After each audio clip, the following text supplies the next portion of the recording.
नमस्कार, DD news पर आप दो टूक देख रहे हैं। मैं हूं अशोक श्रीवास्तव। कोई भी घटना होती है तो उसके कुछ इफेक्ट होते हैं, साइड इफेक्ट होते हैं। अब देखिए ना, इतना बड़ा महाकुंभ कल संपन्न हो गया। इतना बड़ा महाकुंभ जिसमें 66 करोड़ से ज्यादा लोग आए। अब जब इतना बड़ा आयोजन, 45 दिन का आयोजन जब यह संपन्न हुआ है, तो इसके अब इफेक्ट और साइड इफेक्ट दोनों दिखने लगे। साइड इफेक्ट मतलब ये नहीं कि कुंभ के कुछ साइड इफेक्ट है, लेकिन कुंभ के कारण कई जो भारत में जो राजनीति करने वाली पार्टियां ना, उनके अंदर जो है साइड इफेक्ट दिखने लगे। आज इसी पर चर्चा करेंगे, क्योंकि दरअसल कुंभ के यूं तो बहुत सारे मैसेज थे और इन मैसेजों को, इन संदेशों को आप अपने अपने हिसाब से पढ़ सकते हैं। लेकिन इस कुंभ का एक जो सबसे बड़ा संदेश अगर जिसे कहा जा सकता है, तो सबसे बड़ा संदेश है हिंदुओं की, सनातन की शक्ति की एकता का। क्योंकि इसे मानवता का महाकुंभ कहा गया, इसे तमाम एकता का एक बहुत बड़ा आयोजन कहा गया। और इसीलिए इस कुंभ के नाम पर, इस कुंभ के बहाने या इस कुंभ में जो आस्था रखते हुए जो तमाम लोग पहुंचे, उन्होंने अपनी एकता का जो संदेश दिया, उसके कारण अब बहुत कुछ जो है बदला बदला सा दिख रहा है। अब देखिए ना, यह आयोजन कल संपन्न हुआ था। उसके बाद प्रधानमंत्री नरेंद्र मोदी ने आज इस पर ब्लॉग भी लिखा और प्रधानमंत्री नरेंद्र मोदी ने इसकी प्रशंसा करी, इस आयोजन की। साथ साथ ये भी कहा कि जो कुछ अगर कमी रह गई है तो उसकी जिम्मेदारी पूरी तरह से मेरी है। उधर उत्तर प्रदेश के मुख्यमंत्री योगी आदित्यनाथ आज वो पहुंचे, आज वो प्रयागराज पहुंचे। प्रयागराज में उन्होंने स्वच्छता कर्मियों के साथ सफाई की, एक संदेश देने की कोशिश की। न सिर्फ स्वच्छता कर्मियों के साथ सफाई की, बल्कि स्वच्छता कर्मियों और जो तमाम लोग इस आयोजन में लगे थे उनकी हौसला अफजाई की, उनको पुरस्कृत भी किया। और फिर स्वच्छता कर्मियों के साथ जमीन पर बैठ करके उन्होंने अपने उप मुख्यमंत्रियों के साथ भोजन भी किया। अब यह भी एक मैसेज है, बहुत बड़ा संदेश है।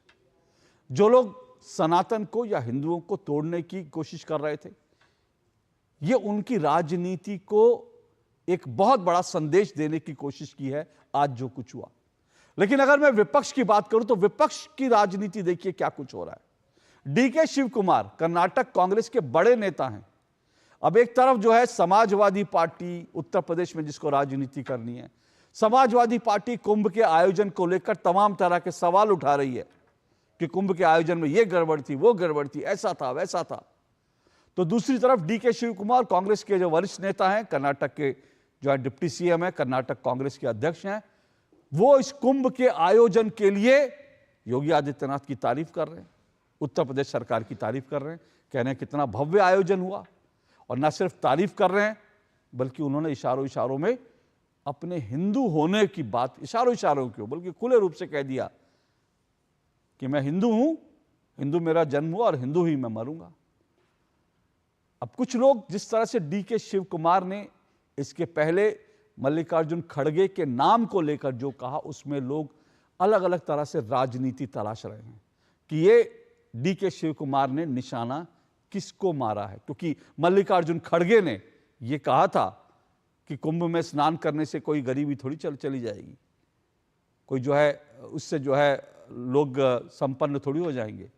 लेकिन डीके शिव कुमार ने जो बयान दिया है, लोग उसको जो है मल्लिकार्जुन खड़गे के बयान से देख के जोड़कर देख रहे हैं। मत भूलिए कि मल्लिकार्जुन खड़गे भी कर्नाटक से आते हैं।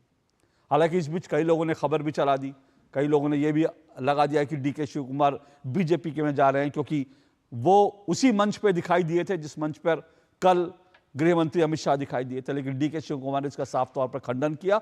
उन्होंने यह भी कहा, मैं कांग्रेस ही पैदा हुआ, कांग्रेस ही मरूंगा। लेकिन इस बीच समाजवादी पार्टी के एक बड़े नेता आईपी सिंह, जो मंत्री भी रह चुके हैं, उन्होंने सीधा सीधा इस कुंभ को लेकर के सीधा सीधा राहुल गांधी और प्रियंका गांधी वाड्रा पर सवाल उठा दिए। और उन्होंने जो सवाल उठाए, जो कुछ प्रियंका और राहुल गांधी पर टिप्पणी की, वो टिप्पणी जो है वो उत्तर प्रदेश की राजनीति में एक नया भूचाल ला सकती है। और क्या नए भूचाल का संकेत है, दो टूक में आज हम इसको समझने की कोशिश करेंगे। लेकिन उससे पहले मैं आपको ये तमाम बयान भी सुनवाऊंगा। राहुल गांधी, प्रियंका गांधी वाड्रा या फिर उद्धव ठाकरे जो हिंदू हृदय सम्राट बाला साहब ठाकरे के बेटे हैं, उनके कुंभ ना जाने पर किस तरह की बयानबाजी हो रही है वो भी सुनाऊंगा। लेकिन पहले आप जरा सुनिए क्या कुछ कहा उत्तर प्रदेश के मुख्यमंत्री योगी आदित्यनाथ ने आज जब कुंभ संपन्न हुआ। सुनिए।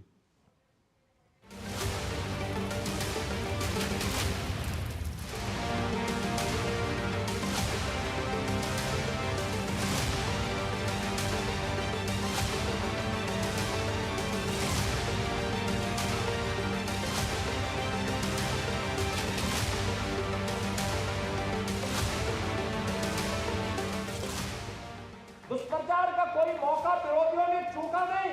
जिनको ये आस्था का महासमागम अच्छा नहीं लग रहा था, उन्होंने कोई मौका नहीं छोड़ा। मौनी अमावस्या के दिन 8 करोड़ श्रद्धालु यहां पर था। हमारी प्राथमिकता थी कि श्रद्धालु जनों को सुरक्षित स्नान करा करके उनके गंतव्य की ओर प्रस्थान करवाया जाए। क्या संगम पे, क्या ऐरावत घाट पर, क्या गंगा जी के किसी भी घाट पर इतना बड़ा समागम प्रयागराज आने के लिए तत्पर दिखाई दे रहा था, लेकिन विरोधी और विपक्षी लगातार दुष्प्रचार कर रहे थे, बदनाम कर रहे थे, अपमानित करने की भाषा का उपयोग कर रहे थे। किसी अन्य जगह की घटना को प्रयागराज से जोड़ करके बदनाम करने की साजिशें हो रही थी। मुझे लगता है कि जनता जनार्दन ने एक सिरे से उन्हें खारिज करके प्रयागराज महाकुंभ में आकर के साबित किया कि नहीं, तुम्हारे दुष्प्रचार में अब नहीं आएंगे। सनातन का ध्वजा अब कभी झुकने वाली नहीं है। ये आस्था और आर्थिकी का जो एक नया विजन प्रधानमंत्री जी ने दिया है कि स्पिरिचुअल टूरिज्म में भी पोटेंशियल है और उस पोटेंशियल का आधार कोई राज्य बन सकता है तो उत्तर प्रदेश बन सकता है। अभी गत वर्ष ही उत्तर प्रदेश में 2024 में 65 करोड़ श्रद्धालु और पर्यटक उत्तर प्रदेश के अंदर विभिन्न तीर्थ स्थलों में आए थे। अकेले प्रयागराज में 45 दिन में 66 करोड़ 30 लाख पर्यटक और श्रद्धालु आ चुके हैं। यानी नए नए रिकॉर्ड बनते हुए दिखाई दे रहे हैं। प्रयागराज महाकुंभ ने उत्तर प्रदेश के अंदर 5 स्पिरिचुअल टूरिज्म के कॉरिडोर उपलब्ध करवा दिए।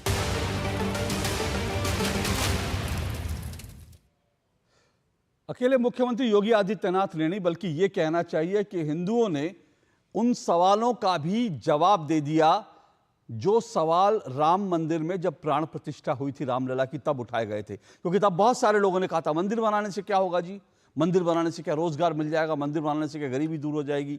तब तमाम तरह के सवाल उठाए गए थे। लेकिन आज उत्तर प्रदेश के मुख्यमंत्री योगी आदित्यनाथ ने जब कुंभ को लेकर और उत्तर प्रदेश में जो तमाम श्रद्धालु पहुंच रहे हैं उसको लेकर जब एक आंकड़ा रखा तो उन तमाम लोगों को जवाब मिल गया होगा। क्योंकि ये मत भूलिए कि जब ये कुंभ शुरू हुआ था तो मुख्यमंत्री योगी आदित्यनाथ ने कहा था कि इस कुंभ से उत्तर प्रदेश की अर्थव्यवस्था को 3 लाख करोड़ का जो है बूस्ट मिलेगा। लेकिन आज ये आंकड़ा जो है 3 लाख करोड़ नहीं बल्कि 3.5 लाख करोड़ का बताया जा रहा है। यह अनुमान है कि यूपी की अर्थव्यवस्था में 3.5 लाख करोड़ का बूम आया अकेले कुंभ से। और काशी में और जो मथुरा में, अयोध्या में जो तमाम श्रद्धालु पहुंच रहे हैं वो एक अलग आंकड़ा है। लेकिन जैसे मैंने कहा ना कि बड़ा संदेश इसका यह है कि जब हिंदू एक साथ आता है तो विपक्ष बढ़ जाता है। क्योंकि विपक्ष को भी अब लगने लगा है खतरे की घंटी जो अब बज गई है। अगर 66 करोड़ लोग कुंभ में स्नान कर सकते हैं, मैं बार बार कहता हूं, बताता हूं कि 66 करोड़ लोग बीजेपी के वोटर नहीं थे। बीजेपी के वोटर 20-25 करोड़ हो सकते हैं। लेकिन अगर इसके अलावा वहां लोग पहुंच रहे हैं सनातन के नाम पर और त्रिवेणी में अगर आस्था की डुबकी लगा रहे हैं तो उससे विपक्ष में भी घंटियां बज गई हैं। और इसीलिए एक तरफ सरकारी पक्ष जो है बीजेपी, उसके सहयोगी जो लोग कुंभ नहीं गए उनको लेकर आक्रामक है, दूसरी तरफ खुद सवाल अंदर से भी उठने लगे। सुनिए जरा।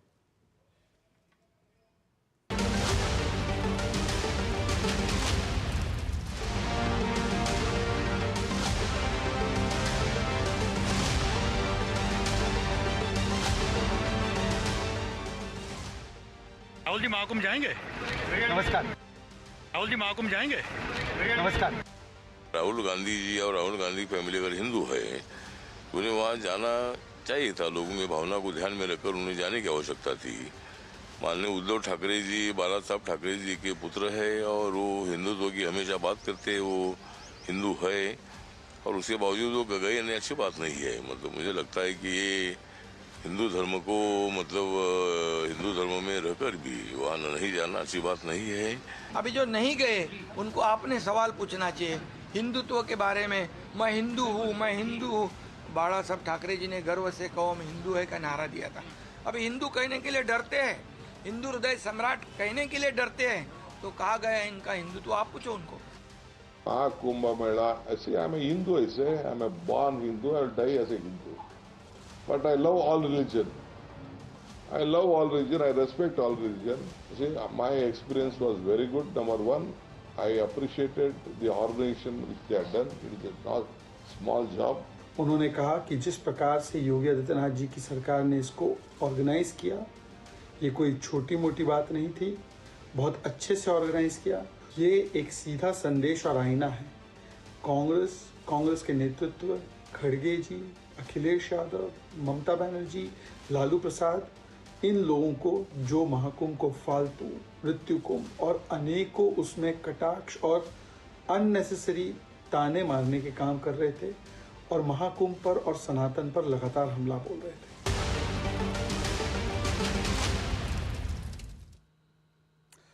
तो ये तो आपने तमाम बयान सुने डीके शिव कुमार के लेकर और राहुल गांधी पर जो लोग तमाम हमले कर रहे हैं इस पूरे मुद्दे पर। लेकिन सबसे बड़ा हमला राहुल गांधी पर बीजेपी या बीजेपी के सहयोगियों ने नहीं किया, बल्कि राहुल गांधी और इंडी गठबंधन में जो सहयोगी हैं उन्होंने किया। यानी किसने? आईपी सिंह, समाजवादी पार्टी के जो नेता हैं उनका। आईपी सिंह ने जो ट्वीट किया, अब उनका ट्वीट देखिए। उन्होंने किस तरह से उन्होंने लिखा राहुल गांधी और प्रियंका वाड्रा ने साबित कर दिया कि वो सनातन विरोधी हैं। सीधा सीधा सनातन विरोधी कह रहे हैं। गांधी परिवार को हिंदू धर्म से चिढ़ है, ये आज साबित कर दिया। ये कौन लिख रहा है? समाजवादी पार्टी के वरिष्ठ नेता आईपी सिंह। कुंभ स्नान सनातन काल से चला आ रहा है। जी हाँ, कुंभ स्नान सनातन काल से चला आ रहा है। सोनिया गांधी जी ईसाई धर्म से हैं, वो ये भी याद दिला रहे हैं। सीधा सीधा सोनिया गांधी को भी नहीं बख्शा। कहा सोनिया गांधी जी ईसाई धर्म से हैं और प्रियंका वाड्रा ने ईसाई धर्म में विवाह किया है। देखिए, पूरे गांधी परिवार को आईपी सिंह ने अपने ट्वीट में लपेट लिया है कि प्रियंका वाड्रा ने ईसाई धर्म में, सोनिया गांधी ईसाई हैं और अगर वो स्नान कर नहीं करती हैं तो अपने ईसाई धर्म का पालन करती हैं। ये भी कहा कि वो अपने ईसाई धर्म का पालन करने के लिए दरअसल स्नान नहीं कर रही हैं। लेकिन राहुल गांधी जी समय पर अपने आप को हिंदू बताते हैं। इतना बड़ा हमला तो बीजेपी के नेता नहीं करते। साफ साफ लिखा, राहुल गांधी और प्रियंका वाड्रा ने साबित कर दिया है कि वो सनातन विरोधी हैं। सनातन विरोधी हैं राहुल गांधी और प्रियंका वाड्रा। ये आईपी सिंह समाजवादी पार्टी के नेता कर रहे हैं। तो इतना बड़ा हमला, आखिर इसके क्या संकेत है? इसलिए मैंने कहा कि आज का मेरा शीर्षक भी यही है, हिंदू जुटा तो विपक्ष बटा। क्या यही मैसेज है? इसी पर चर्चा करेंगे। 4 मेहमान आज मेरे साथ जुड़ चुके हैं। आइए चारों मेहमानों का परिचय करवा देता हूं। मनीष शुक्ला जी मेरे साथ जुड़ चुके हैं, बीजेपी के प्रवक्ता हैं मनीष शुक्ला जी। तहसीन पूनावाला जी मेरे साथ जुड़ चुके हैं, राजनीतिक विश्लेषक हैं, कांग्रेस या यूं कहना चाहिए कि गांधी परिवार के समर्थक हैं। और मेरे साथ अवधेश कुमार जी हैं, वरिष्ठ पत्रकार हैं, स्तंभकार हैं स्टूडियो में। और अखिलेश कटियार जी हैं, समाजवादी पार्टी के प्रवक्ता हैं। आप चारों मेहमानों का बहुत बहुत शुक्रिया, स्वागत। शुरुआत मैं तहसीन जी आप ही से करता हूं। तहसीन जी, ये तो आपके सहयोगी पार्टी, कांग्रेस के सहयोगी पार्टी का जितना बड़ा हमला बीजेपी ने नहीं किया। बीजेपी के तो कुछ लोग सवाल उठा रहे हैं और मेरा मानना है कोई जाए कोई नहीं जाए, उससे सबकी अपनी अपनी आस्था है। कोई जा सकता है, कोई नहीं जा सकता। अब सारे लोग, जरूरी थोड़ी कि सब लोग जाएंगे। बहुत सारे लोग नहीं भी जा पाए होंगे, बहुत सारे लोगों की मजबूरियां होंगी। लेकिन सीधा सीधा सनातन से चिढ़ है, ये समाजवादी पार्टी के नेता राहुल प्रियंका जी के लिए लिख रहे हैं। क्या मतलब है इसका? अशोक जी, आपके शो में मुझे शिरकत करने का मौका मिला, इसलिए मैं आपका शुक्रगुजार हूँ। सबसे पहले तो मैं मनीष भाई और वर्तमान उत्तर प्रदेश सरकार को बधाई देना चाहता हूँ। कुंभ का जो आयोजन किया था, अच्छा किया। समाप्त हो गया, कुछ कमी थी उसको हम जरूर गिनेंगे, बट उनको बहुत बहुत बधाई। मैं हैरान हूँ, आश्चर्यचकित हूँ आईपी सिंह के घटिया बयान सुनकर, और अखिलेश यादव जी का एक कर्तव्य बनता है कि उन पर वो एक्शन ले। एक तो प्रियंका जी, मैं तो क्योंकि उनको व्यक्तिगत तौर से जानता हूँ, कोई उन्होंने क्रिश्चियन परिवार में शादी नहीं की है, कोई रॉबर्ट जी क्रिश्चियन नहीं है, वो सनातनी हिंदू है, क्षत्रिय है। कुछ भी आकर कुछ भी बकवास करना, और मैं सॉरी, मैं कभी इन शब्दों का प्रयोग करता नहीं हूं, बट इस तरह के बकवास करना, किसी के धर्म के बारे में लिखने का क्या अधिकार है? अगर इस तरह का अटैक मैं भाजपा पे करूं या भाजपा करे, ये इस तरह का अटैक करना चाहिए आईपी सिंह जी को। हैबिचुअल ऑफेंडर है वो। और अखिलेश यादव जी को बताना चाहिए, ठीक है, अगर गठबंधन हो ना हो जो भी हो, इस चीज के पर्सनल अटैक्स कभी नहीं होना चाहिए। दूसरी चीज देखिए, मैं सोचता हूं कि अगर आपको राहुल गांधी पर सवाल पूछना है तो फिर वही सवाल फिर अखिलेश यादव जी पर पूछिए। जब भी आप सवाल पूछते हो हम उनको डिफेंड करते हैं। जो राक्षस शब्द का प्रयोग हुआ माननीय योगी आदित्यनाथ जी के लिए, रावण शब्द का प्रयोग हुआ, जो भी शब्दों का प्रयोग हुआ, हमने कहा कि ठीक है, आलोचना ठीक से करनी चाहिए। तो ये सारी बातों को, तो क्या वो हिंदू धर्म का अपमान था?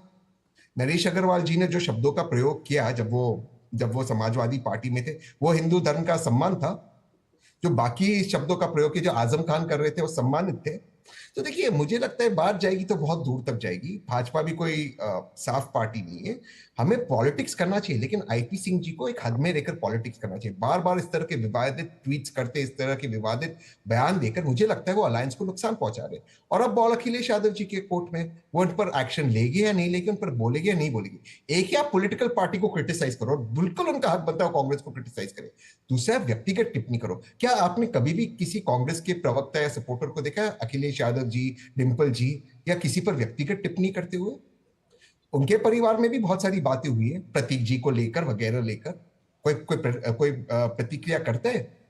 बात जाएगी तो बहुत दूर तक जाएगी। ऐसे नहीं करना चाहिए। मैं इसका सपोर्ट नहीं कर रहा हूं, लेकिन मैं आपको सिर्फ याद दिला रहा हूं, अखिलेश तो कहा था ना, कमलनाथ जी ने कहा था अखिलेश वखिलेश।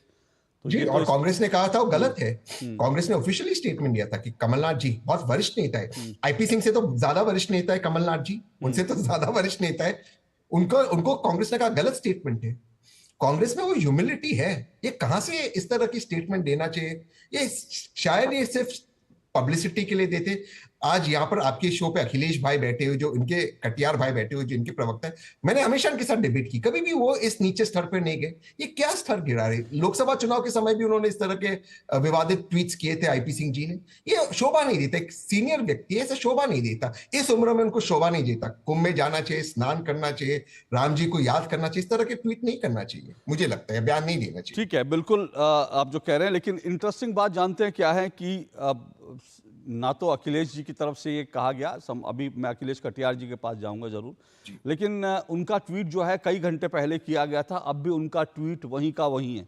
और इसीलिए अगर वो ट्वीट, अगर समाजवादी पार्टी में अगर शीर्ष नेतृत्व ने इसका संज्ञान लिया होता तो बहुत संभव है कि वो ट्वीट डिलीट कर दिया जाता या समाजवादी पार्टी की तरफ से कोई ऑफिशियल बयान आता, लेकिन ऐसा कोई बयान नहीं आया। अखिलेश कटियार जी, क्या मायने हैं इसके? सीधा सीधा इतना बड़ा हमला, सोनिया जी का धर्म बता दिया, प्रियंका जी, राहुल, रॉबर्ट वाड्रा का धर्म बता दिया, और ये कह दिया इनको सनातन से चिढ़ है। मैं सभी दूरदर्शन के जितने भी श्रोता हैं, मैं सबको प्रणाम करता हूं। और श्रीवास्तव साहब, मैं ये बयान हमारे समाजवादी पार्टी का बयान नहीं है, ये आईपी सिंह साहब का ये व्यक्तिगत बयान है।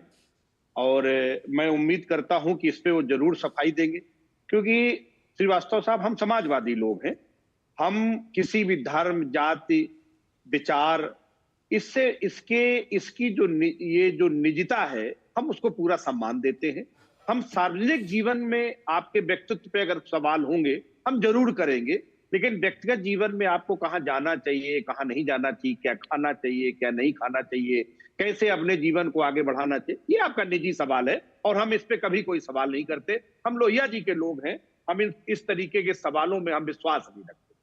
कटियार जी, मैं ये मानता हूं कि ये ऑफिशियल, उनका किसी ऑफिशियल बयान तो नहीं है समाजवादी पार्टी का, ये ठीक है, उनका निजी बयान है, लेकिन क्या निजी बयान किसी पॉलिटिकल पार्टी का व्यक्ति जिसका सोशल मीडिया पर समाजवादी एसपी उनके नाम के साथ जुड़ा हुआ है, समाजवादी पार्टी जुड़ा हुआ है, अखिलेश जी के साथ अपनी तस्वीर डिस्प्ले कर रहे हैं और सब जानते हैं उनका समाजवादी पार्टी से एफिलिएशन क्या है, और उस बयान को लेकर समाजवादी पार्टी की तरफ से आधिकारिक तौर पर चुप रहना, कोई ऑफिशियल स्टेटमेंट ना देना, उनसे ये ना कहना कि भाई ये आपका बयान जो है वो एक लक्ष्मण रेखा का उल्लंघन कर रहा है, इसके बहुत सारे मतलब राजनीति में निकाले जाएंगे। आप ही लोग जो हैं, मैं तमाम लोगों से बात करता हूं, कई बार बीजेपी के नेता, कांग्रेस के नेता कोई ऐसा बयान दे देते हैं तो उसके बाद जो है ये कहा जाता है कि भाई पार्टी जो है, पार्टी की तरफ से आधिकारिक तौर पर कहा जाता है नहीं नहीं हम इस बयान के साथ अधिक नहीं है। लेकिन समाजवादी डिबेट में आप लोगों ने कहा, आपने कह दिया, समझ में आता है, लेकिन आधिकारिक रूप से पार्टी की तरफ से कोई बयान नहीं जारी किया गया अब तक, और उनका ट्वीट जस का तस है। अशोक जी, आप हमें आधिकारिक प्रवक्ता मानते हैं या नहीं? बिल्कुल मानता हूं सर। और अगर आप मुझे आधिकारिक प्रवक्ता मानते हैं तो आप ये मेरी आधिकारिक बयान है, मैं बहुत बड़ा आपका चैनल है और आपका बहुत बड़ा शो है अशोक जी, और आप बहुत वरिष्ठ पत्रकार हैं, इसलिए मुझे लगता है कि मेरा ये कहना ये पर्याप्त है, और इसमें सफाई अगर समय आएगा तो आईपी सिंह साहब जरूर देंगे कि उनके इस कथन के पीछे का उनका विचार क्या था। लेकिन समाजवादी पार्टी इस तरीके का कोई विचार नहीं रखती है, और समाजवादी पार्टी अगर सवाल करेगी किसी नेता के तो उनके सार्वजनिक और राजनीतिक जीवन में किस तरीके की कमियां और कर्तव्यों का निर्वाह कर रहे हैं, नहीं कर रहे हैं, हम उस पर सवाल तो करने के हकदार हैं, लेकिन व्यक्तिगत जीवन में हम कोई टिप्पणी करें ये किसी समाजवादी को। खटियार जी, मैं बिल्कुल, आप पार्टी के आधिकारिक प्रवक्ता हैं, मैं इसको कतई चैलेंज नहीं कर रहा, आप इसी नाते मेरे साथ जुड़े हैं, आप वरिष्ठ पार्टी के नेता हैं, आपने कहा आप एक संदेश देना चाहते हैं, वो भी सही है, मैं उससे कतई इनकार नहीं कर रहा। लेकिन मेरा सवाल यह है कि आप लोग क्या दो टूक का इंतजार करते हैं कि जब दो टूक आएगा तभी हम उसमें खंडन करेंगे? बाकी बयान वो 15 घंटे पहले, 20 घंटे वाले टेलीविजन शो में जब किसी को बुलाया जाएगा तभी आप लोग कहेंगे। मैं फिर से कह रहा हूं कि जब कोई इस तरह का बयान आता है तो राजनीतिक पार्टी की तरफ से एक सफाई आती है, उससे डिस्टेंस करने की, दूरी बनाने की। टेलीविजन शो का लोग इंतजार नहीं करते। लेकिन ठीक है, आपने जो कहा, मनीष शुक्ला जी वो कह रहे हैं कि भाई ये उनका व्यक्तिगत बयान है, अब व्यक्तिगत बयान को इस तरह से नहीं देखा जाना चाहिए। लेकिन मुझे लगता है कि ये जो हमला किया है तो बीजेपी से भी दो हाथ आगे चले गए आईपी सिंह जी। देखिए अशोक जी, सर्वप्रथम तो मैं 45 दिन जो एकता, आस्था एवं विश्वास का जो महायज्ञ संपन्न हुआ है तीर्थराज प्रयागराज की धरती पर, महाकुंभ का, जो सनातन धर्म के 66-67 करोड़ लोग वहां जाके अपने आस्था के अनुसार डुबकी लगाई, और जिस तरीके से देश के यशस्वी प्रधानमंत्री माननीय नरेंद्र मोदी जी ने और यशस्वी मुख्यमंत्री योगी आदित्यनाथ जी ने इसका श्रेय देशवासियों को, प्रयागवासियों को, सफाई कर्मियों को, रोडवेज कर्मियों को, ट्रेन के जो कर्मचारियों को, सबको दिया है। एक संदेश है पूरे विश्व को कि भारत सनातन धर्म एकता के सूत्र में बंधा हुआ है। तमाम लोगों ने जो जात के खांचों में बांटने की कोशिश की, जो सनातन धर्म पर लांछन लगाने की कोशिश की, उसको इस जनसमुद्र ने जवाब दिया है। मैं आता हूं आज आपके सवाल पर। अशोक जी, मैं करीब 2012 से प्रवक्ता हूं भारतीय जनता पार्टी का, और करीब 4 साल मैं मीडिया हेड रहा पार्टी का यहाँ उत्तर प्रदेश में, मीडिया सेल का। अशोक जी, एक बात मैं जानता हूं जो एथिक्स है प्रवक्ता की, कि प्रवक्ता का कोई विचार निजी नहीं है, प्रवक्ता का कोई बयान निजी नहीं होता है। मैं यहां तक भी कहता हूं कि अध्यक्ष का बयान निजी हो सकता है, प्रवक्ता का बयान निजी नहीं होता है। और आपने कहा ना कि अभी तक कोई अधिकृत और कोई एक प्रवक्ता का बयान दूसरा प्रवक्ता ऑन या डिसऑन कैसे कर सकता है। और आईपी सिंह जी करीब 2016-17 से प्रवक्ता है समाजवादी पार्टी के, और तमाम लोग उसके बाद आए हुए प्रवक्ता हैं। और जब से पड़ा हुआ है ये ट्वीट, उसके बाद उस पर कोई प्रतिक्रिया न अखिलेश यादव जी की है और न ही इनके किसी महासचिव की है। इससे स्पष्ट है कि उत्तर प्रदेश में सपा और कांग्रेस में वही दूरियां हैं जो दिल्ली में चुनाव के पूर्व हो गई थी। आपको ध्यान में होगा कि ऐसे धीरे धीरे शुरू हुआ था। जो लोग लोकसभा के चुनाव में 7 चुनाव लड़े थे, विधानसभा के चुनाव आने के कुछ दिन पूर्व से किस तरह की बयानबाजी शुरू हो गई थी, कैसे केजरीवाल बेईमान साबित हो रहे थे, शराब के घोटालेबाज साबित हो रहे थे राहुल गांधी और कांग्रेस के प्रवक्ताओं के बयान से। और राहुल गांधी की तमाम जो विसंगतियां हैं उसके बारे में आम आदमी पार्टी के लोग क्या कहते थे, ये अभी बहुत दिन की बात नहीं है।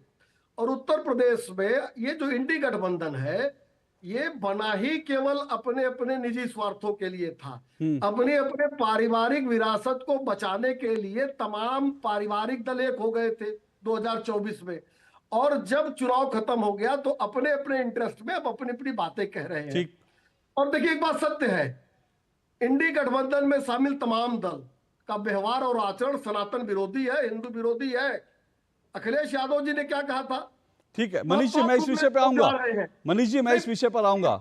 मैं 5 सेकंड, हाँ 5 सेकंड मैं रेफरेंस हो जाए ना। ओके। अखिलेश यादव जी ने कहा था कि लोग पाप धुलने जा रहे हैं, 5 दिन बाद स्वयं चले गए। अफजाल अंसारी का बयान पब्लिक डोमेन में है। राम मंदिर के प्रति कांग्रेस और समाजवादी पार्टी का दृष्टिकोण एक रहा है, प्रभु राम के लिए दृष्टिकोण एक रहा है। राम मंदिर न बने इसके लिए दोनों दल एक जैसे प्रयास करते नजर आए हैं। तो ये दोनों का चरित्र एक जैसा है। इनके लिए न जन कल्याण, न सनातन, न देश। ओके, बहुत संक्षेप में कटियार जी, आईपी सिंह पूर्व मंत्री हैं, समाजवादी पार्टी के वरिष्ठ नेता हैं, क्या अभी वो प्रवक्ता भी हैं? क्योंकि ये बड़ा टेक्निकल सवाल जो उन्होंने उठाया। अगर वो प्रवक्ता हैं तो एक प्रवक्ता के बयान का खंडन दूसरा प्रवक्ता कैसे कर सकता है? श्रीवास्तव साहब, मेरा पूरा परिचय भी आप जानते हैं। मैं संगठन में राष्ट्रीय सचिव भी हूं, मैं राष्ट्रीय प्रवक्ता भी हूं जी। और मैं अपने नेता के और अपने संगठन के एक जिम्मेदार प्रतिनिधि के नाते हमने आपसे ये बात रखी है। नहीं सर, ये उनका बिल्कुल निजी बयान है। और कटियार जी माफी चाहिए, कटियार जी मैं आप पे बिल्कुल सवाल नहीं उठा रहा हूं, मैं सिर्फ जिज्ञासावश पूछ रहा हूं, क्या वो प्रवक्ता हैं समाजवादी पार्टी के? जी, तो फिर तो सर ये गंभीर मामला है। अगर एक प्रवक्ता और क्योंकि एक प्रवक्ता की बात दूसरा प्रवक्ता, ऐसे तो कहीं नहीं होता कि एक प्रवक्ता बयान देता उसके बाद दूसरा प्रवक्ता उसका खंडन करता है। ये देखिए श्रीवास्तव साहब, मैं सहमत हूं आपकी बात से, और ये बात जो मैं आपसे रख रहा हूं कि उनका निजी बयान है, ये मैं अपने पार्टी के वरिष्ठ नेताओं से बात करने के बाद ही मैं आपको ये बयान दे रहा हूं कि ये उनका निजी बयान है। और हम तीसरी बात कही कि हमारा कांग्रेस के साथ इंडिया अलायंस में हम साथ में हैं, हम साथ में राजनीति करते हैं और जन मानस से जुड़े हुए जनहित के मुद्दे हम साथ में उठाते रहेंगे। हमारे आपसी संबंधों में इस टिप्पणी का कोई असर नहीं पड़ेगा, ये उनकी निजी राय। ओके, मतलब ये इंटरेस्टिंग बात है कि आपसी संबंधों में एक प्रवक्ता, पार्टी का प्रवक्ता इस तरह का बयान देता है, उसका निजी संबंधों पर असर नहीं पड़ेगा। इसे कैसे माना जा सकता है, कैसे स्वीकार किया जा सकता है? लेकिन मैं छोटा सा ब्रेक लूंगा, अवधेश जी आपके पास आऊंगा, पर उसके पहले मैं एक बात कहना चाहता हूं कि क्या ये एक अलग तरह की राजनीति है? क्योंकि देखिए क्या है, कांग्रेस में और हर पार्टी जो है अपने कुछ नेताओं को अलग अलग तरह के बयान देने के लिए रखते हैं। वो कहते हैं कि भाई ठीक है, हम इस तरह का बयान देंगे, आप इस तरह का बयान दे दें, ताकि खिड़कियां हर जगह खुली रहें। एक विपक्ष में विरोध में बयान देगा, एक पक्ष में बयान देगा, खिड़की हर जगह खुली रहे। बाद में किसको डिसोन करना है, किसको आगे बढ़ाना है, तो क्या समाजवादी पार्टी के अंदर, क्योंकि पिछले चुनाव से, उपचुनाव से लेकर लगातार ये चर्चा चल रही है कि कांग्रेस और समाजवादी पार्टी में सब कुछ ठीक नहीं है, तो क्या अखिलेश यादव ने एक मोर्चा आईपी सिंह के द्वारा चुपचाप से खुलवा रखा है कि आप कांग्रेस को गालियां देते रहो, हम इधर खंडन करते रहेंगे, जब जरूरत पड़ेगी तो कांग्रेस के खिलाफ हम भी मैदान में कूद जाएंगे? क्या ऐसा कोई व्यवस्था है पार्टी के अंदर? मैं नहीं जानता, लेकिन मैं छोटे से ब्रेक के बाद आऊंगा, इस विषय को आगे बढ़ाऊंगा। सस्ते वाले दाल मसाले स्वाद हुआ बेकार, MDH की हल्दी मिर्ची धनिया करे कमाल, ये रंग दे, ये खुशबू दे, ये तीखा, ये कम पड़े, क्या निराला MDH मसाला। बुआई का टाइम है, कुछ पैसे देंगे? नए औजार लाने हैं, पैसे ब्याज से उठाने पड़ेंगे। खाद खरीदना है, कुछ पैसे मिलेंगे? कितना घायल होता था किसान का स्वाभिमान जब जब वो लेता था पैसे उधार। पर अब वो दौर नहीं।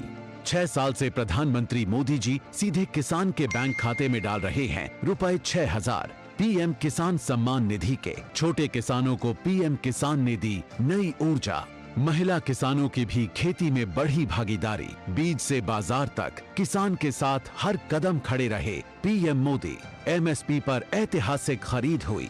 समय पर किफायती और पर्याप्त खाद मिलता रहा। देश का कृषि बजट कई गुना बढ़ा। पर ड्रॉप मोर क्रॉप से सूक्ष्म सिंचाई का विस्तार बढ़ा। सॉइल हेल्थ कार्ड बढ़े। अधिक पैदावार वाली बीज की किस्में बढ़ी। तभी तो आज किसान का साहस बढ़ा है, सम्मान बढ़ा है। पीएम किसान के 6 वर्ष, किसानों का उत्कर्ष।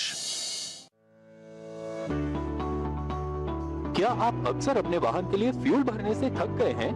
कुशलतापूर्वक ड्राइविंग ही एकमात्र रास्ता है। अपने आगे के ट्रैफिक का ध्यान रखकर ईंधन की लागत बचाएं ताकि आप गाड़ी को धीमी कर सकें। गाड़ी चलाने की गति प्रति घंटे 55 किलोमीटर से कम बनाए रखें। सही गियर और क्लच का इस्तेमाल करें, एयर कंडीशनर का कम इस्तेमाल करें, लाल बत्ती पर अपने वाहन को बंद कर दें, होशियारी से ड्राइव करें और अपनी बचत को बढ़ाएं। वाह, गाय तुम्हारी माता है ना? तो पशुहार के नाम पर जहर क्यों खिलाता है? अनसन हटा, दिल से खिला, सिर्फ कपिला, देश का नंबर 1 पशु आहार। एक ऐसा तबका जो रिटायरमेंट के बारे में आज भी बिल्कुल नहीं सोचता, वो है औरतें। औरतें कमा के भी वल्नरेबल हैं। सो एनपीएस एक इक्वालिटी ला रहा है, हम सब एक बराबर प्लेटफॉर्म पे हैं। अपने बेहतर कल को सुनिश्चित करने के लिए एनपीएस जरूरी है। जब धरती चीर कर निकलता है लोहे का पत्थर और मिलता है मोंगिया के जोश से, फिर तपता है, पिघलता है और बनता है फौलाद। अब होता है सरिया सारी खूबियों के साथ। मोंगिया स्टील, मजबूत देश का मजबूत सरिया। आधे बाउल दही में 4 चम्मच एमडीएच चटनी पुदीना मसाला डाला, स्टर करो, पुदीना चटनी तैयार। एमडीएच चटनी पुदीना मसाला।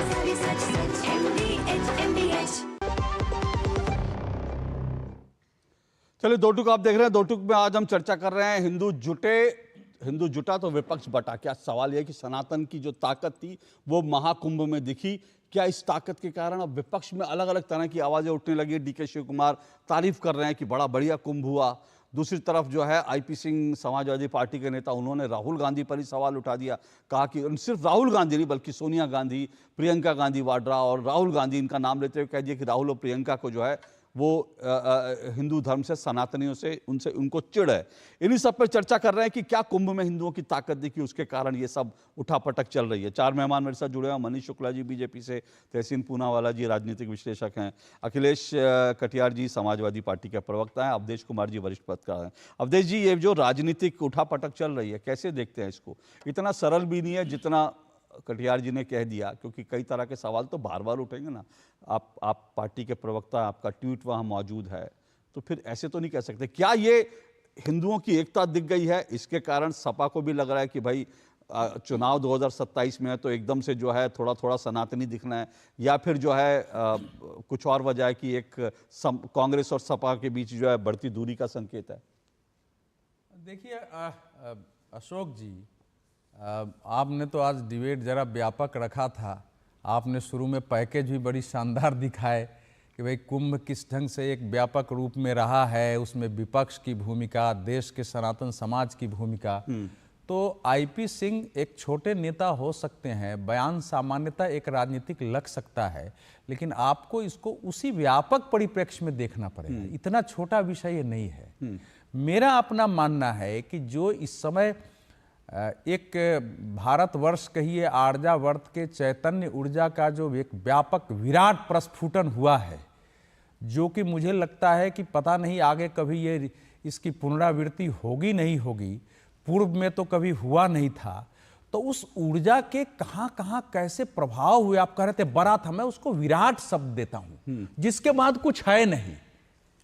मतलब ये इससे बड़ा तो चैतन्य ऊर्जा का प्रस्फुटन हिंदुत्व, सनातन भारतवर्ष, हिंदुस्तान या आर्यावर्त का संभव ही नहीं है। तो जब युग परिवर्तन आता है तो इसी प्रकार से चीजें होती है। मैं इसको दूसरे रूप में आपको बताता हूं, देश भी समझेगा सरल भाषा में। देखिए, भारत में कभी पॉलिटिकल मूवमेंट का इतिहास नहीं रहा है। दुनिया में भी 1789 के फ्रांसीसी क्रांति के पहले राजनीतिक क्रांति का, राजनीतिक परिवर्तन का उस रूप में इतिहास नहीं रहा है। भारत में इस्लामिक काल में भी देखेंगे तो हमारे देश के संत, महापुरुष, लेखक क्या करते थे, उसको भक्ति काल आपने नाम दे दिया है कि लोगों के अंदर भक्ति भाव पैदा करो, उनके अंदर जब शक्ति जगेगी तब वो आक्रांताओं से लड़ सकेंगे। यही भाव था पूरा का पूरा। राजाओं को भी जागृत करने के लिए यही होता था। भारत में हमेशा धार्मिक, आध्यात्मिक, सांस्कृतिक पुनर्जागरण और सांस्कृतिक क्रांति की बात होती रही है। 15 अगस्त 1947 को जब महर्षि अरविंद जी को कहा गया था, उनका अगर आप पढ़ेंगे और देखेंगे, जो ऑल इंडिया रेडियो से उनका वक्तव्य था, उन्होंने कहा कि ये भारत स्वतंत्र हो गया है, लेकिन केवल भारत की स्वतंत्रता नहीं है, मनुष्य जगत के जो बाह्य आंतरिक जो भी समस्याएं रही है उसके निदान का प्रश्न है कि वो क्रांति, आध्यात्मिक क्रांति आने वाले समय में भारत से ही फूटेगा। जितने हमारे महापुरुष थे, विवेकानंद, सब आध्यात्मिक क्रांति की बात करते थे। और मैं अंतिम जो इसमें बोलूंगा, फिर आगे बढ़, गांधी जी ने कहा कि भारत इसलिए आजाद नहीं चाहता है कि उसको बाकी देशों की तरह महाशक्ति होना है, भारत को विश्व को रास्ता दिखाना है, और धर्म ऐसा क्षेत्र है जिसमें भारत दुनिया में बड़ा हो सकता है। वो जो एक विराट स्वरूप इस समय देखा है, वो कोई सामान्य स्थिति नहीं है। वो एक भारत में सांस्कृतिक, आध्यात्मिक, धार्मिक पुनर्जागरण, एक महाक्रांति का संकेत है, जो शोर मचा के नहीं होता है। अगर कोई ये मान रहा है कि 65 करोड़ लोग 60 करोड़ लगाए, वहां डुबकी लगाए और वो घर चले गए, उसका कोई प्रभाव नहीं होगा, तो ये वो मान सकते हैं। मैं वही कह रहा हूं, क्या उसके प्रभाव का आकलन कुछ नेताओं को हो दोनों रहा है क्या? स्तरों पर करना पड़ेगा। देखिए, ऐसा है कि अगर एक एक दिन में 1.5 2 करोड़ लोग गंगा में डुबकी लगा रहे हैं, इतने कष्ट के बावजूद इस देश के विपक्ष ने भूमिका क्या निभाई? क्या राहुल गांधी जी ने, क्या अखिलेश यादव जी ने, किसी भी विपक्ष के नेता ने देश में एक कोशिश की कि जो करोड़ों लोग देश से आ रहे हैं, 65 लाख विदेशी आए ऑन रिकॉर्ड, 65 लाख विदेशी वहां आए हैं, उसमें सारे हिंदू ही नहीं थे। तो क्या इस देश के नेताओं का दायित्व नहीं था कि स्वयं भी जाके देखें कि हमारे लोग जा रहे हैं, वहां कुछ व्यवस्था है कि नहीं है? ये जिन लोगों को इस समय संजय का नेत्र मिल गया है महाभारत के बाद, कि दिल्ली में कहीं बैठे हुए वहां की व्यवस्था देख ले रहे हैं, क्योंकि हमने महाभारत में पढ़ा था कि संजय वहां से बैठ के देख ले रहे थे। हमारे देश में विपक्ष के नेता, बुद्धिजीवी ऐसे हो गए हैं जो बिना वहां गए हुए, बिना लोगों से बात किए हुए, एक प्रेस कॉन्फ्रेंस में एक आदमी को विपक्ष ने नहीं खड़ा किया जो जाके कहे कि मैं वहां स्नान करने गया, मुझे कष्ट की अनुभूति नहीं हुई। टेलीविजन चैनलों ने नहीं दिखाया है, लेकिन नेताओं को यह दिख गया है। तो जो आईपी सिंह ने कहा है, देखिए, जब ऊर्जा फैलती है तो आपको पता नहीं चलता उसका कैसे कैसे दिव्य ऊर्जा का प्रभाव होता है। वो दिव्य ऊर्जा का प्रभाव हो रहा है। आने वाले समय में आईपी सिंह जैसे हजारों, लाखों, करोड़ों लोग निकलने वाले हैं। और इस क्रांति आईपी सिंह की बात कर रहे हैं, डीके शिव कुमार की बात नहीं कर रहे हैं। देखिए, डीके शिव कुमार तो जब चुनाव लड़ रहे थे तो उन्होंने कहा कि मैं तो जो इसमें पूरे कर्नाटक में बजरंगबली का लोगों को प्रेरणा के लिए जगह जगह मंदिर बनाऊंगा, आपको याद होगा, हनुमान जी का पूरा प्रचार करूंगा। वो तो चूंकि इस समय केंद्रीय नेतृत्व में ऐसा वातावरण है। देखिए, कांग्रेस से एक ही बड़े नेता वहां गए थे, कांग्रेस के अध्यक्ष गए थे उसके आसपास, वो भी पड़ा वहां। उन्होंने भाषण क्या दिया था कि क्या कुंभ में नहाने से, डुबकी लगाने से गरीबी चली जाएगी? उन्होंने डुबकी नहीं लगाई, वही नहीं लगाई, वही तो कह रहा हूं। लेकिन कांग्रेस के 21 नेता वहां पर गए। सुनिए, छोटे बड़े मैं बता रहा हूं, मुझे मालूम है, सुनिए सबको। देखिए, जो देश ने देखा है उस पर मैं चर्चा नहीं कर रहा हूं। कांग्रेस के शीर्ष नेतृत्व की मैं बात कर रहा हूं। अध्यक्ष से बड़ा कोई नेता नहीं हो सकता है। ठीक है, अध्यक्ष का वहां से बयान क्या था उसको याद करिए। बिल्कुल। तो समाजवादी पार्टी में हमारे मित्र, मैं समझता हूं आईपी सिंह जी ने जो कहा है वो 80, 85, 90% समाजवादी पार्टी के नेताओं की यही धारणा है। वो गठबंधन के लिए नहीं बोले। पहली बात, अखिलेश जी के सामने समस्या यह है कि अखिलेश जी तो बाद में पहले कुछ बोलते रहे, लेकिन अंत में स्नान कराए। हालांकि वहां वो गए, अगर अव्यवस्था थी तो उनके पास पुलिस थी, कैमरा उनके साथ था, 1 किलोमीटर 2 किलोमीटर चल के दिखाते तो कि यहाँ गंदगी है। देखिए, किसी नेता ने कुछ दिखाया नहीं है। एक व्यक्ति ने बोला नहीं। लोगों से पूछा जा रहा था कि आप 3-3 दिन से सड़क पर हैं, आपको कष्ट नहीं हो रहा? लोगों को कष्ट हो रहा है तो हो रहा है। देखिए, जैसे 1789 के फ्रांसीसी क्रांति में लोग रोटी रोटी चिल्लाते हुए लुई 14वें की महल की ओर बढ़ रहे थे, या माओ त्से तुंग का जो रेड मार्च था उसमें लोग चिल्लाते हुए बढ़ रहे थे। यहां भी उसी प्रकार के दृश्य थे, लेकिन लोग समझने की कोशिश नहीं कर रहे थे कि इतने प्रचार के बाद केरल से लेके कन्याकुमारी से लेके एक राज्य से 3-3, 4-4 बसें आ रही है। कौन सी तहसीन जी, मैं सबसे पहले तो आपसे ये कि जो अखिलेश कटियार जी ने कहा, आप उससे संतुष्ट हैं? आपको लगता है कि एक नेता की बात है और उन्होंने कहा कि भाई इस तरह के बयान नहीं, क्योंकि मैं फिर से बार बार कह रहा हूं वो बयान मौजूद है। दूसरी तरफ पूरी समाजवादी पार्टी बार बार उनका ऑफिशियल स्टैंड यह है कि बड़ी अव्यवस्था थी वहां, लेकिन डीके शिव कुमार तारीफ कर देते हैं। तो ये तो मैसेजिंग कुछ और है ना जी। इसमें दोनों विषयों में 2 अलग अलग मुद्दे हैं। एक, अखिलेश भाई की बात से, मैं कटियार भाई की बात से मैं इत्तेफाक रखता हूँ। ठीक है, वे प्रवक्ता है, उन्होंने कहा कि ऑफिशियल स्टेटमेंट नहीं, वो जानते हो कि मीडिया डिपार्टमेंट क्या करता है। लेकिन आईपी सिंह जी, जिसे आप जानते हैं शुभ जी, एक रिपीट ऑफेंडर है। पहले भी उन्होंने काफी विवादित बयान और ट्वीट्स किए और उस पर कार्रवाई करनी चाहिए। माननीय अखिलेश यादव जी को बोलना चाहिए, या जो भी उनका मीडिया डिपार्टमेंट देखता है, किस तरह की बातें ना करें। अलायंस हो ना हो एक अलग विषय है, लेकिन व्यक्तिगत हमले नहीं होना चाहिए। दूसरी बात, जो आपने कहा कि व्यवस्था की, जो इसके पहले बात हो रही थी व्यवस्था की, देखिए माननीय मुख्यमंत्री जी ने असेंबली के अंदर कहा कि जिन लोगों ने जो देखा वो पाया। जो सुअर थे, मैं उनके शब्दों का प्रयोग करता हूँ, पिग्स थे, उन्होंने गंदगी पाई। तो माँ गंगा ये दुनिया का सबसे बड़ा ये जगह, सबसे बड़ा स्नान, सबसे बड़ा इतिहास में मानवता का एक तरह से एक जगह पर आकर खड़ा रहना, दुनिया एक विश्व के इतिहास में एक नया रिकॉर्ड बना है। तो हमारा कर्तव्य था कि माँ गंगा और भी साफ हो। जो माँ गंगा में जो पानी साफ नहीं, उसकी रिपोर्ट कोई विपक्ष के नेता ने नहीं निकाला, वो मिनिस्ट्री ऑफ एनवायरनमेंट ने, भूपेंद्र यादव जी की मिनिस्ट्री ने निकाला। वो उस मिनिस्ट्री को सुअर कह रहे थे। जो वहां पे लोग गुजर गए, जिनकी मृत्यु हुई, वो आपके पत्रकार भाई बता रहे थे कि इनकी मृत्यु हुई, वो उनको वल्चर्स कह रहे थे। जो रेलवे स्टेशन पे दिल्ली में जो हादसा हुआ, जिसके कारण लोगों की मृत्यु हुई, जो लोग प्रयागराज जाना चाहते थे, वो जब वहां पर रेलवेज उनकी मदद करने के बदले ये कह रहा था कि जो वीडियोस लगाए वो वीडियोस निकाल दे, वो उनको वल्चर्स कह रहे थे। वो किनको वल्चर्स कह रहे थे? अपने खुद के सिस्टम को कह रहे थे? मुझे समझ में नहीं आया वो पिग्स सुअर किसको कह रहे थे और क्या जरूरत है? ये बात तो सच है कि हमारे भारतीय वहां पर गुजर गए। ये बात तो सच है कि माननीय रविशंकर प्रसाद जी खुद पार्लियामेंट में खड़े होकर कह रहे हैं। जो आप कह रहे हैं वो तमाम चीजें, लेकिन डीके शिव कुमार को ये सब चीजें जो आप बता रहे हैं उनको नहीं दिखाई दी, जो समाजवादी पार्टी को दिख रहा है। मैंने खुद शुरुआत किया, मैंने खुद शुरुआत किया, मैंने खुद महाकुंभ में यही दो घटना हुई, उसके अलावा कुछ रहा ही नहीं महाकुंभ में। नहीं, अगर एक ट्रेजेडी हो गई, सुनिए, एक ट्रेजेडी हो गई, पूरे देश को उसका दुख है, लेकिन उसको आधार बना के पूरे महाकुंभ पर कालिक पोतना, दुनिया में उसका दुष्प्रचार करना, टूलकिट चलाना, केवल उसी को इशू बनाना, ये सनातन विरोधी, कुंभ विरोधी एक्शन नहीं है तो इसको क्या कहा जाएगा? और सबसे अधिक सुनिए, ये तो नेताओं को सोचना चाहिए कि मेरे इतने दुष्प्रचार का मेरे पार्टी के सदस्यों ने ही बात नहीं मानी और कुंभ में नहाने चले गए। ये होता है, ये है कि आपकी बात किसी ने सुनी नहीं। अवधेश जी, शुरुआत में मैंने माननीय मुख्यमंत्री और सरकार को बताई दी, शुरुआत में इस डिबेट के, लेकिन जो वहां पर व्यवस्था हुई, जो वहां में लोग एक्चुअली, जो वहां पर लोग की मृत्यु हुई, उनके परिजन आज भी अपने लोगों को नहीं ढूंढ पा रहे। सर, ये तो मुख्यमंत्री ने खुद कहा है, ये तो आज भी मुख्यमंत्री ने उस घटना का जिक्र किया कि वो बड़ी दुखद घटना है। सवाल ये नहीं है कि एक घटना जो हुई उसको लेकर के मुख्यमंत्री आज भी कह रहे हैं और बार बार सभी लोग कह रहे हैं, प्रधानमंत्री ने मैं उसी पर आना चाहता हूं। ये उन्होंने ये बात कही, लेकिन जिस दिन लोग आए, अवधेश जी कोई चर्चा नहीं हो सकती। अवधेश जी सुनिए, जिस दिन मृत्यु हुई, बहुत वो एक अनफॉर्चुनेट इंसिडेंट था, मैं आपसे इत्तेफाक रखता हूं। उस दिन हेलीकॉप्टर से पेट्रोल गिराना जरूरी था। आप सोचिए इस चीज को, क्या माननीय प्रधानमंत्री उस दिन नहीं कह सकते? अवधेश जी 10 सेकंड नहीं था सर, मैं मानता हूं, देखिए रेलवे स्टेशन पर तो अधिकारियों की अक्षम लापरवाही थी।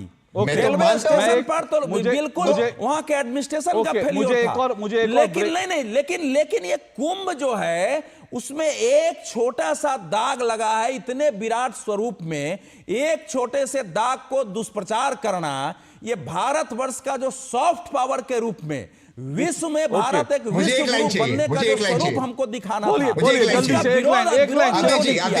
जल्दी से एक लाइन, क्योंकि मुझे अवधेश जी आप और मैं एक ही चीज बोल रहे, लेकिन आप मुझे कृपया बता दीजिए कौन से नेता ने, अखिलेश जी ने, राहुल जी ने कुंभ पे अटैक किया है? वो व्यवस्था पर बात कर रहे हैं। Sir,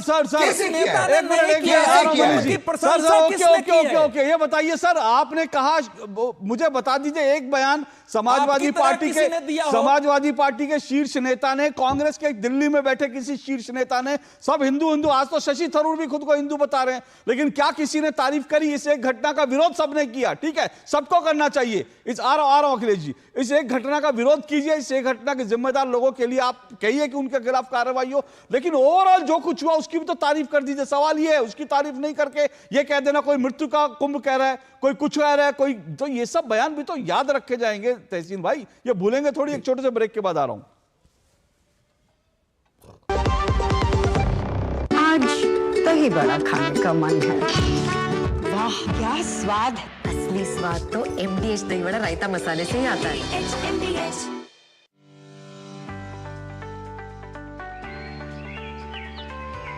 Keeping our earth green forever is in our hands only. That's why I prefer CBG for my car. CBG is compressed biogas made from waste materials. It is a highly efficient renewable resource that has reduced carbon emission rates. Less carbon emission means lesser harmful impact on the planet. Use CBG. It is cleaner, greener and safer. बिजली का bill, किराना, school fees सब हो गया। बन गया budget? हाँ, 5,000 बच गए। तो नई साड़ी ले ले? ना, पिछले महीने तो ली थी। एक और? नहीं, पहले बजट बनाओ, फिर छोटी छोटी बचत को बैंक में सेव करो और पैसों को बढ़ते देखो। बढ़िया। जाओ भाई। आरबीआई कहता है वित्तीय समझदारी समृद्ध नारी। मुथूट फाइनेंस पेश करते हैं गोल्ड लोन मेला। गोल्ड लोन लेने पर और कस्टमर रेफर करने पर पाइए सुनहरा मौका, लाखों के गिफ्ट वाउचर जीतने का, साथ ही साथ जीतें आप 24 कैरेट खरा सोना। गोल्ड लोन लेने के लिए आज ही मुथूट फाइनेंस की ब्रांच में जाइए या फिर कॉल कीजिए 1-800-313-1212।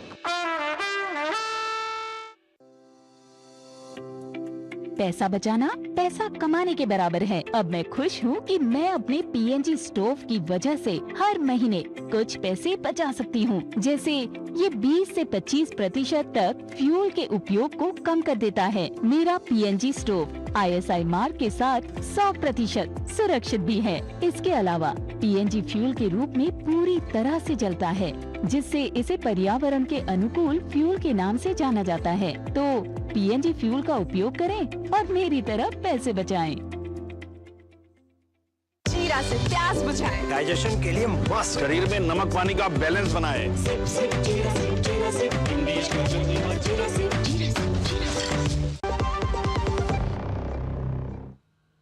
चलिए, दो टुक आप देख रहे हैं। हिंदू जुटा तो विपक्ष बटा, इस पर हम चर्चा कर रहे हैं। जिस तरह से आईपी सिंह समाजवादी पार्टी के नेता ने सीधा सीधा राहुल गांधी पर प्रहार किया है और प्रियंका गांधी राहुल गांधी को जो है सनातन विरोधी, सनातन से चिढ़ने वाला बताया, और जिस तरह से डीके शिव कुमार ने कुंभ की तारीफ करी है, वो सब मुद्दों पर हम चर्चा कर रहे हैं। इतना बड़ा आयोजन जो हुआ, 4 मेहमान मेरे साथ जुड़े हुए हैं। मनीष जी, जल्दी फिर मैं अखिलेश जी के पास जाऊंगा। कुछ सवाल जो है उठाए, वो बार बार उठाए जा रहे हैं कि भाई कुछ जो अव्यवस्थाएं हुई, एक घटना हुई, उसको लेकर लोग कैसे भूल जाएं। देखिए अशोक जी, जिस घटना का जिक्र ये लोग कर रहे हैं उससे सभी लोग दुखी हुए, सभी लोग मर्माहत हुए, और सबकी पूरी सरकार, पूरी भारतीय जनता पार्टी ने अपनी संवेदना और जो भी पार्टी या सरकार उस समय वहां इस घटना के बाद कर सकती थी, सारे तात्कालिक कदम उठाए गए थे। लेकिन अशोक जी, उस घटना के पूर्व की बात चलिए करते हैं। 13 जनवरी से महाकुंभ प्रारंभ हुआ। 13 जनवरी के 1 महीना पूर्व से अगर समाजवादी पार्टी अखिलेश यादव के एक्सपोस्ट के अगर वाल को आप खंगाल लीजिए तो आपको तब समझ में आ जाएगा कि इनकी मंशा क्या थी। ये तो उस घटना के पूर्व से ही ये बताने का प्रयास कर रहे थे, ये संदेश देने का प्रयास कर रहे थे कि कुंभ में लोग पहुंचे नहीं, सनातन धर्म के लोग विचलित हो जाएं। वो तमाम कठिनाइयों का जिक्र करते थे, तमाम प्रकार की आशंकाओं का जिक्र करते थे। और देखिए अशोक जी, आप लोग डिबेट पे आप एंकर हैं, आपकी ये मजबूरी हो सकती है कि सबको सुनिए, लेकिन मैं कतई मानने को तैयार नहीं हूं कि हिंदू धर्म और सनातन धर्म के प्रति तनिक भी संवेदना समाजवादी पार्टी, कांग्रेस और इंडी गठबंधन के तमाम लोगों को है। ये वही गठबंधन है ना जिसके नेता ये कहते थे कि सनातन एड्स की तरह है, मलेरिया की तरह है। उसके बाद इन लोगों ने मिलकर चुनाव लड़ा था ना इस लोकसभा का। क्या हम लोग भूल जाए इस चीज को? तो ये लोग लगातार लांछित करने का ही प्रयास करते थे। बोलिए ये लांछित करने का ही प्रयास करते थे। एक घटना इनको मिल गई कहने के लिए, लेकिन उसके बाद, उसके पूर्व वो तमाम जो वहां चीजें हुई, किस तरीके से रात दिन वहां पुलिस कर्मी, सफाई कर्मी, वहां तमाम जो लोग सेवा में लगे हुए थे, रेलवे के कर्मचारी, रोडवेज के कर्मचारी, वो प्रयाग के जो निवासी थे, उन लोगों ने जो अथक परिश्रम किया। और आपको एक मैं आंकड़ा देके बात को समाप्त करूंगा, आप विचार करिएगा, देशवासी भी विचार करेंगे। अभी 2024 का लोकसभा का चुनाव संपन्न हुआ, जिसमें 64.4 करोड़ लोग टर्नअप हुए।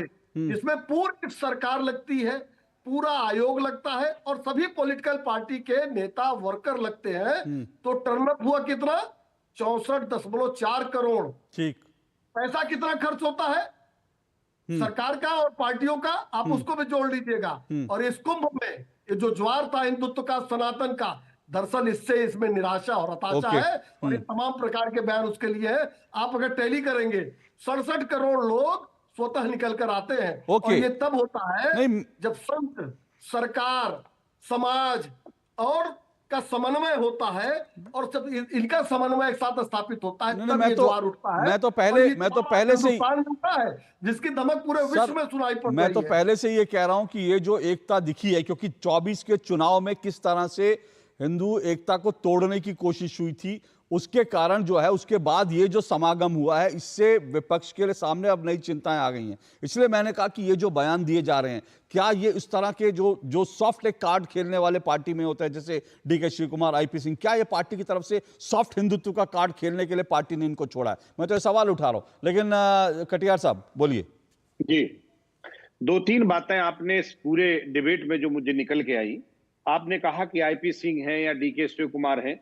डीके शिव कुमार जी का जो बयान है और हमारे जो मित्र हैं शुक्ला जी, जो आप बीजेपी का पक्ष रख रहे हैं, श्रीवास्तव साहब एक बात बिल्कुल साफ है, यहाँ जो कुंभ का आयोजन है, इस आयोजन के प्रति हर व्यक्ति का सम्मान रहा है, क्योंकि वो हिंदू धर्म का बहुत बड़ा आयोजन है, बहुत बड़ा पर्व की तौर पर रहा और दुनिया के बहुत सारी तादाद के लोग आए। इस बात से किसी को ना ऐतराज है, ना उसके प्रति आस्था पे कोई सवाल कर सकता।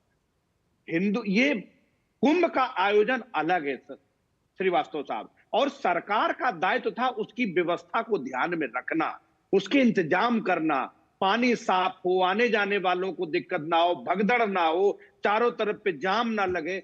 सरकार अपने दायित्वों का निर्वाह नहीं कर पाई है और अपोजिशन के नेताओं ने सरकार की जिम्मेदारी पे सवाल उठाए हैं, कुंभ पे नहीं। एक बात तो ये है, जया बच्चन, अब आप बीच में ना बोले, उस पर चर्चा करता हूं। अभी उस पर चर्चा, आप शुक्ला जी को बोलिए, मुझे बोलने दे।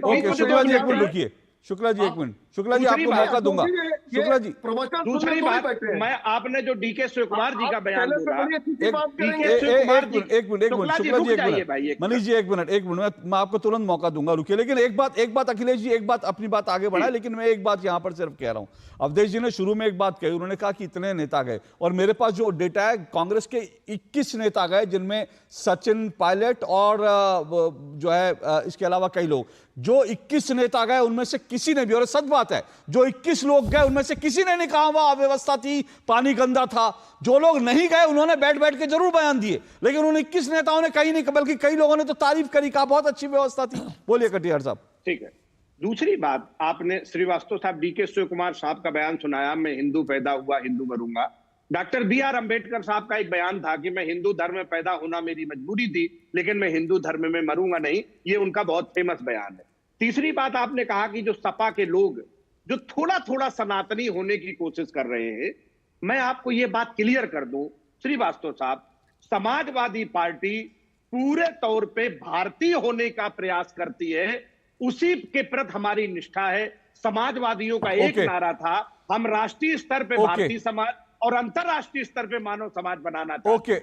और तीसरी बात, एक लाइन करके जल्दी से एक मिनट, आज जो गंदगी को लेकर सवाल उठा और जिसपे इतने बुरे शब्दों से संबोधित किया गया, आपको याद होगा 2002 में जब माघ ये मेला हुआ था, तो स्वामी नित्यानंद गिरी साहब और चैतन्य ब्रह्मचारी जी ने भी गंदे पानी होने के कारण एक दिन का उपवास किया था और नहाने से मना किया था। सुनिए ना, उनको संज्ञा दी जाए? ओके सुनिए ना, एक मिनट, ओके सर, अब मैं एक ब्रेक के बाद जो है मनीष जी और तहसीन जी को मौका दूंगा, लेकिन उससे पहले एक बात कह दूं। आपने कहा ना आप लोग सच्चे भारतीय होने का, सच्चा भारतीय किसी धर्म के ऊपर लांछन नहीं लगाता। एक मिनट ध्यान नहीं दिया ना, इन्होंने कहा कि अंबेडकर जी ने ही कहा था कि हम हिंदू धर्म में पैदा लिए हुए हिंदू नहीं रहेंगे। ये है भी वहां हिंदू के हिंदुत्व के बारे में, हिंदू धर्म के बारे में ये डेस्पिकेशन है। ये नहीं सुनिए ना, अगर ये साबित करने का अंबेडकर जी, सुनिए, ये देश को झूठ बताया गया है। अंबेडकर अपने जीवन में केवल 1 महीना 21 दिन बौद्ध रहे हैं, संपूर्ण जीवन हिंदू रहे हैं। 1 महीना 21 दिन मरने के पहले उन्होंने बौद्ध धर्म ग्रहण किया था, उन्होंने पहले नहीं किया था। ये भी सच बताइए देश को। एक मिनट सर, एक मिनट रुकिए, नहीं एक मिनट रुकिए, मैं फिर से कह रहा हूं सर, नहीं जो अंबेडकर जी वाली बात की वो बड़ा इंटरेस्टिंग फैक्ट है और बड़ा फैक्चुअल है, लेकिन मैं एक बात और कहना चाहता हूं। आप कह रहे सच्चा भारतीय क्या किसी धर्म का, किसी मजहब का मजाक बनाता है? लेकिन आप सुनिए ना, नहीं अखिलेश कटियार जी मेरी बात सुनिए, मैं फिर से कह रहा हूं, जिस डीएमके ने, जिस आपके एलाइज ने हिंदुओं को, सनातन को डेंगू मलेरिया एड्स का, उसको लेकर आप लोग खंडन तक नहीं कर पाए। जब ये कहा हिंदू हिंसक होता, उसका खंडन तक नहीं कर पाए। हिंदुओं को गालियां पड़ती रहे तब आप नहीं कहते, तब आपका धर्म नहीं कहता, तब आप भारतीय होने का फर्ज नहीं निभाते। सारी गालियां हिंदुओं के पक्ष में रहेंगी। इसको लेकर भी कभी चिंतन कीजिएगा। एक छोटे से ब्रेक के बाद आ रहा हूं मैं, रुकिए।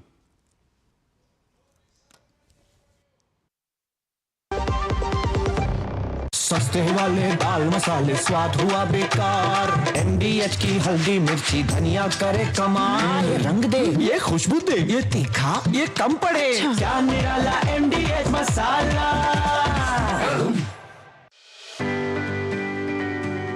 नमस्ते, मेरा नाम रवि है। बहुत सालों से मैं अपना CNG ऑटो चलाता हूँ और इससे मिलने वाले माइलेज से मैं खुश हूँ। नमस्ते, मैं राजेश हूँ। मैंने कुछ महीने पहले कंप्रेस्ड नेचुरल गैस पर स्विच किया है। CNG कम कीमत पर अधिक फायदा देती है और ये आसानी से उपलब्ध है। CNG एक प्रदूषण रहित ईंधन है। इसकी उच्च इग्निशन तापमान के लिए धन्यवाद। आज ही CNG अपनाएं।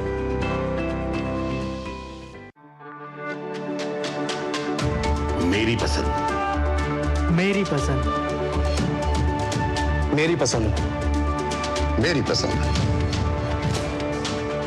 हमारी पसंद, हम सबकी पसंद। मजबूत देश का मजबूत सरिया हो गया स्टील। आपकी रसोई का दिल LPG गैस स्टोव है।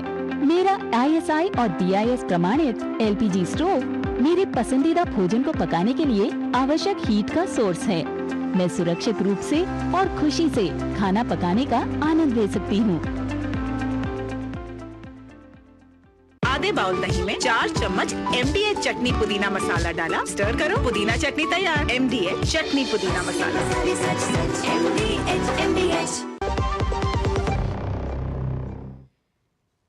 तो कुंभ के इफेक्ट्स की हम बात कर रहे हैं जी। तहसीन पूना वाले जी, जल्दी देखिए, कुछ घटनाएं होती हैं, कुछ चीज़ें होती हैं, लेकिन ये आयोजन बरसों बरस तक याद रखा जाएगा, जो भव्य। सिर्फ ये कह देना कि हाँ हमने इसकी बात करी, उसकी बात करी, हमने शुरू में बधाई दे दी, सर बधाई तो है, लेकिन ये हिंदुओं ने अपनी एकता तो दिखाई है, जिन हिंदुओं को कुछ समय पहले तक गालियां दी जा रही थी।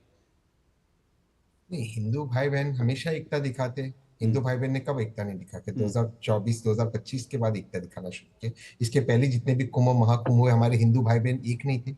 अगर हिंदुओं के विरोध कोई है और भारत के विरोध कोई है, वो RSS संगठन है। वरना आज शुक्ला साहब यहाँ बैठे, शुक्ला साहब आपके शो पे डिक्लेयर कर दिए RSS का अगला जो अध्यक्ष होगा वो ओबीसी दलित समाज से होगा। वो नहीं करेंगे, फिर वो नहीं करेंगे। जो 24 में खेल शुरू हुआ था, मैंने इसीलिए शुरू में कहा 24 के चुनाव में यही खेल शुरू हुआ था। लेकिन मुझे बता दीजिए, ये मुझे बता दीजिए कि वहां पे कौन किसकी जाति पूछ रहा था? किसी ने नहीं पूछा, लेकिन आप लोग जाति पूछते हैं। आप लोग जाति पूछते हैं, मैं बताता हूं, किसी ने किसी की जाति नहीं पूछी। मैं बताता हूं हिंदू इसका जवाब।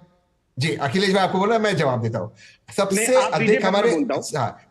अधिक हमारे SC भाई बहनों पे अत्याचार उत्तर प्रदेश में होता है। अब जब से वर्तमान ये NCRB की नीति है। ये इंटरेस्टिंग बात है। किस वजह से हो रहा है? एक मिनट, आपको क्यों हो रहा है? सर आपको बताऊं मैं। तहसीन जी सिर्फ एक फैक्ट आपको बता दूं। सिर्फ एक मिनट रुकिए अखिलेश कटियार जी, सिर्फ एक फैक्ट आपको बता दूं। आपको मालूम है सबसे ज्यादा जो उसमें उतरकर, गंदगी में उतर के मैला साफ करने में सबसे ज्यादा मौतें कहां होती है? जरा बता दीजिए देश को। मैले में उतर के दलित उतरते हैं और सबसे ज्यादा मौतें कहां उतरती हैं जब मैला कहां होती है? बताइए जरा देश को। तमिलनाडु में होती है सर, तमिलनाडु में होती है, जहां से आप लोग झंडा बुलंद करते हैं। मैं इसका जवाब देना चाहता हूं। और उसी को मैनुअल स्कैवेंजिंग को स्पिरिचुअल एक्सपीरियंस अपनी किताब में माननीय नरेंद्र मोदी जी ने बताया। अब मैं बताऊं आपको, अब मैं आपसे एक चीज कहना चाहता हूं, मैं बता रहा हूं आपको, क्या बात कर रहे हैं? उन्होंने अपने लिए कहा और वो हर किसी के लिए। उन्होंने महात्मा गांधी ने भी तो कहा था, महात्मा गांधी ने भी बाप को बोला था कि शौचालय साफ करो, तो शौचालय उन्होंने ये नहीं, नरेंद्र मोदी ने ये नहीं कहा कि एक जाति के लोग धोएंगे तो वो स्पिरिचुअल होगा। आप बिल्कुल गलत कोट कर रहे हैं। अब मैं एक चीज, आप बिल्कुल गलत कोट कर रहे हैं प्रधानमंत्री नरेंद्र मोदी को। अब मैं एक चीज पूछना चाहता हूं, जितने भी आपके दर्शक हैं वो उत्तर प्रदेश को गूगल कीजिए, कितने एसपी बड़े शहरों के या डीसीपी वहां पे दलित समाज सर, अब वही एग्जैक्टली सर, मनीष शुक्ला, मेरे पास समय नहीं है 30 सेकंड में रिस्पॉन्ड कीजिए, लेकिन मैंने पहले ही कहा 2024 का पूरा चुनाव हिंदुओं को बांटने पर लड़ा गया था और कुंभ में लोगों ने इसका जवाब दे दिया और अब यह फिर से शुरू होगा, जो तहसीन जी ने जिसका संकेत दे दिया। बहुत बहुत शुक्रिया तहसीन भाई, आपने संकेत दे दिया कि अब कुंभ के बाद क्या कुछ राजनीति होने वाली है, लेकिन समय मेरे पास इतना ही है, 10 बज गए। माफी चाहूंगा सभी मेहमानों से, बहुत बहुत शुक्रिया दो टूक में शामिल होने के लिए। आपसे कल फिर मुलाकात होगी, इजाजत दीजिए, नमस्कार।